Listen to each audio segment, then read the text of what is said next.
பாரதி. இன்றைக்கி நம்ம குப்பைமேனி சோப்பு எப்படி செய்கிறதுங்கிறத பார்க்க போகிறோம். சோப்புக்கு தேவையான எல்லா மெட்டீரியல்ஸும் நம்ம ரெடியாக எடுத்து வச்சுட்டு அதை வந்து இப்போ பிளெண்ட் பண்ண போகிறோம்.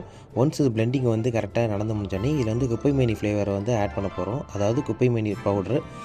ஒன்ஸ் இந்த குப்பைமேனி பவுடர் போட்டோன்னே இந்த மொத்த மெட்டீரியலுமே வந்து க்ரீன் கலரில் மாறிடும். இதை நல்லா பிளெண்ட் பண்ணி ஒரு குறிப்பிட்ட கன்சிஸ்டன்சி வர வரைக்கும் நம்ம பிளெண்ட் பண்ணணும். ஒன்ஸ் இந்த பிளெண்டிங் ப்ராசஸ் முடிஞ்சவொடனே different type of measuring jar இருக்குது. அதில் வந்து நம்ம ஊற்றி வச்சு மெஷரிங் கரெக்டாக வச்சுக்கணும்.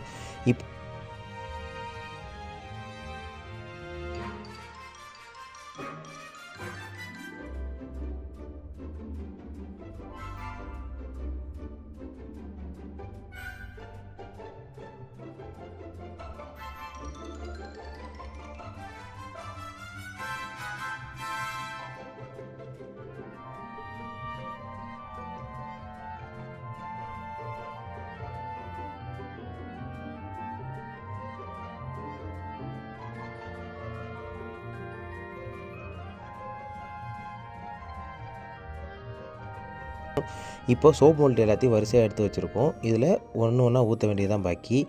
இப்போது நம்ம வந்து சோப்பை வந்து ஊற்ற போகிறோம். இப்போ நம்ம ஒரு ட்ரே வந்து ஊற்றி முடிச்சாச்சு. மீதி இருக்க எல்லா ட்ரேலையும் இந்த சோப் மோல்டை வந்து ஃபுல்லாக வந்து ஊற்றி முடிச்சதுக்கப்புறமா சோப்பெல்லாம் ரெடி ஆகிடும். இப்போது இந்த சோப்பு எல்லாமே ரெடி ஆகிடுச்சு. இப்போ இது கொஞ்சம் நேரம் வந்து ட்ரை பண்ணணும். அந்த ட்ரையிங் ப்ராசஸுக்கு நம்ம வெளில இருக்கிற ரேக்கில் போய் எடுத்து வச்சிட்டோம்னா முடிஞ்சிருச்சு. ஒன்ஸ் இந்த சோப்பெல்லாம் ட்ரை ஆனதுக்கப்புறம் அது பார்க்க இப்படி தான் இருக்கும்.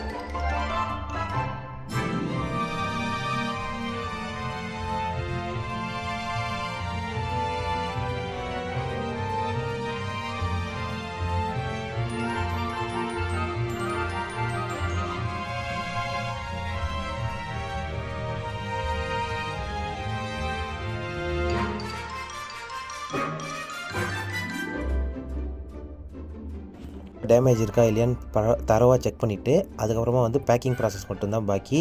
அந்த ப்ராசஸ் வந்து பண்ணிட்டோம்னா சோப் வந்து சேல்ஸுக்கு ரெடி. சோப் வேணும்னு நினைக்கிறவங்க வீடியோ கீழே வாட்ஸ்அப் நம்பர் வரும், அந்த கான்டாக்ட் பண்ணிங்கன்னா உங்களுக்கு வந்து சோப் வந்து ஈஸியாக நாங்கள் வந்து டெலிவர் பண்ணிடுவோம். தேங்க்யூ, பாய்.